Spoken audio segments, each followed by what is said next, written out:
Olá, meus queridos do segundo ano, tudo bem com vocês? Bom dia. Estamos aqui mais uma vez em uma aula. Queria, assim, primeiramente parabenizar novamente pela resolução dos exercícios, tá certo? Inclusive, estão sempre assim no prazo, alguns com alguns atrasos. Mas, assim, tendo em vista que eu postei a atividade do sábado letivo da gente, né? Então essas ainda quase que não foram acessadas. Então eu decidi mais uma vez adiar um pouco a nossa aula síncrona e fazer essa remissão já para a conjunção, já que o nosso capítulo é preposição e conjunção. Na aula passada falamos de preposição, iremos falar agora um pouco de conjunção. Primeiramente vamos ler esse verso de Carlos Drummond de Andrade. Gastei uma hora Perdão. Gastei uma hora pensando um verso que a pena não quer escrever. No entanto, ele está cá dentro, inquieto, vivo. Ele está cá dentro e não quer sair. Mas a poesia deste momento inunda minha vida inteira. Então, assim, o que é que nós encontramos aqui no poema?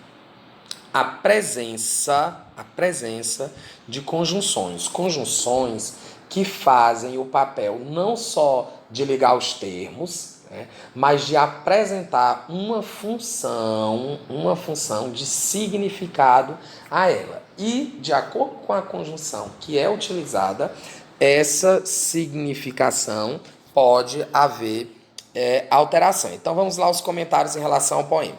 No terceiro verso, a expressão no entanto, mesmo separada por ponto final, está ligada ao sentido da frase anterior, expressando ideia oposta. O verso não é escrito, não se revela, no entanto, ou seja, correspondente a mas, está pronto na mente do poema. Ou seja, esse no entanto deu o quê? Deu aquela ideia de algo que aparentemente não ia acontecer, mas mesmo assim aconteceu. Ou seja, uma contrariedade expressa por essa conjunção. E a palavra que exprime acréscimo ou sons, que liga o sexto verso ao quinto verso. Ó. Posso até dar uma volta. Ai, vou tentar aqui. Pronto, ele está cá dentro vivo e não quer sair. Então aí houve o quê? Uma adição, ou seja, uma ideia de que algo foi adicionado a uma outra situação. Então, a palavra mas funciona como elemento de ligação entre a última oração e o sexto verso, indicando também uma ideia contrária. Então, observação. Esses elementos de ligação entre orações e palavras chama-se conjunção, tá?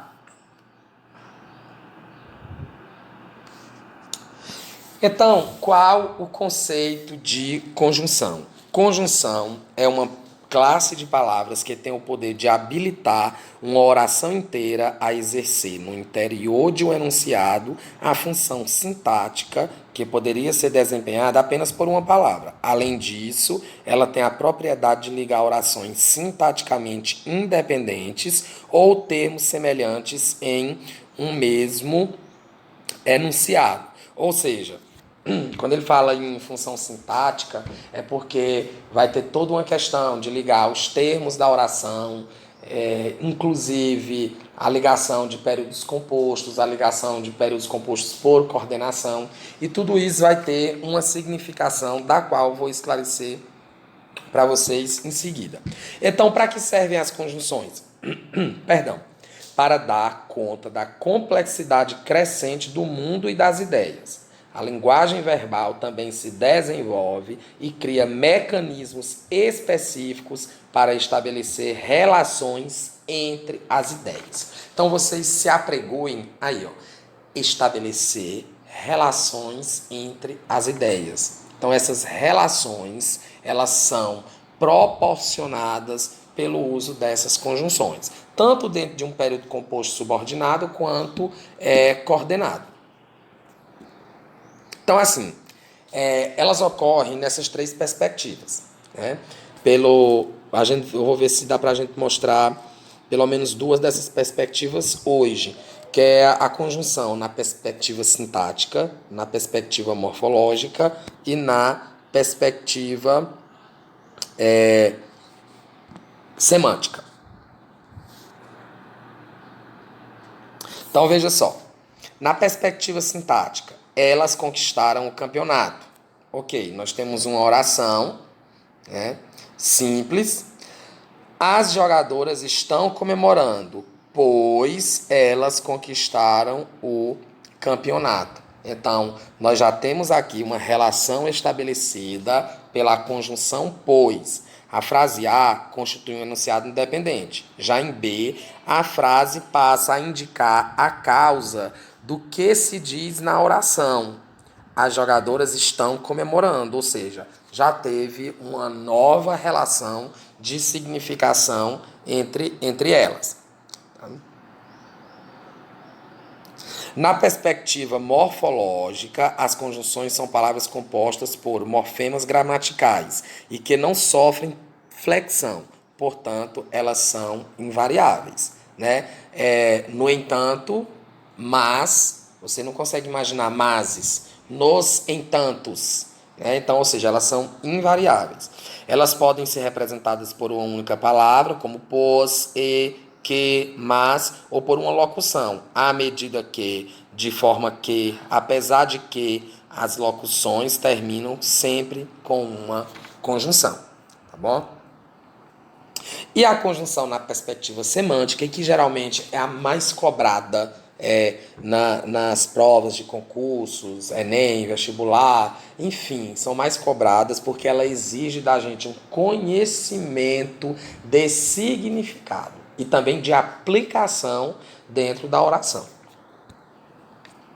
Porque às vezes, por exemplo, uma frase ela pode estar sintaticamente perfeita, mas não significar nada, né? Então, assim, é por isso que é muito cobrado em relação a isso.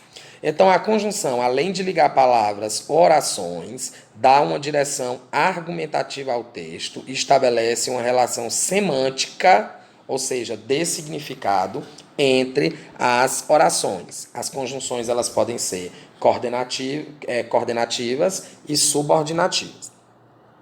As conjunções coordenativas. Olha, pessoal, as orações elas são coordenadas quando de alguma forma elas possuem uma independência e se utilizam das conjunções para dar uma maior informação, né, a esse significado.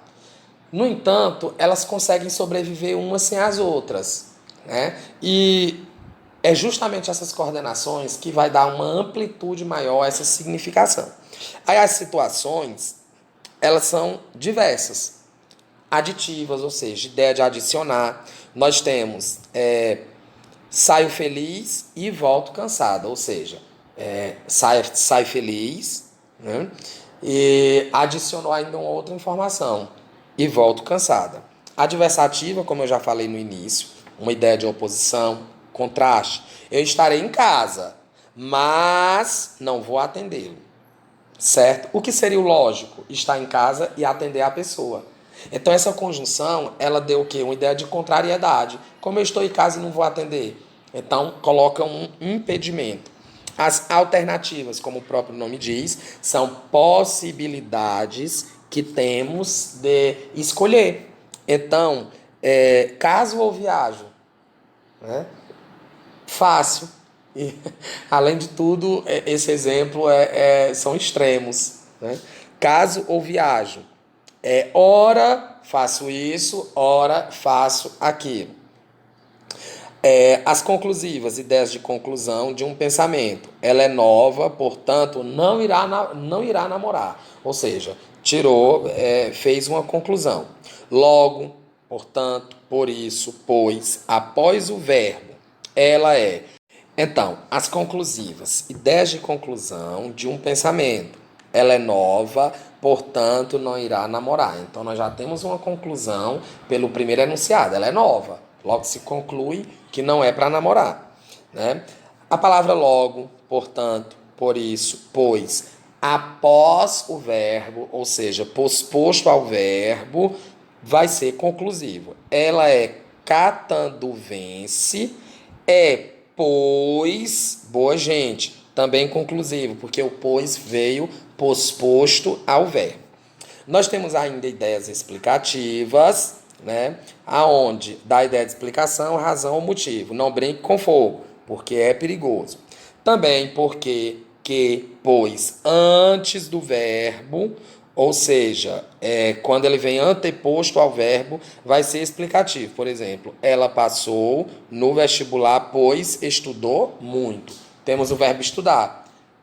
O pois veio anteposto, nesse caso, explicativo. E agora temos atividade no Google Forms. Tá certo, pessoal? Muito obrigado por mais um momento com vocês. Novamente gostaria de parabenizar as duas turmas pela brilhante interação, tá certo? Eu estou avaliando tudo, logo eu darei um feedback a vocês. Esses exercícios dos quais eu não posto a correção é porque já no Google Forms a maior parte deles vocês já recebem essa correção. Aí quando eu acho necessário eu faço uma correção e coloco para vocês, tá certo? Qualquer coisa me chamem lá. Se tiver alguma dúvida, também alguma sugestão, se tiver líder de turma, depois eu gostaria, acho que até já conversou comigo, gostaria de conversar, pode me chamar que a gente troca o WhatsApp, tá certo? E é isso, tenham um bom dia para vocês e até quarta-feira.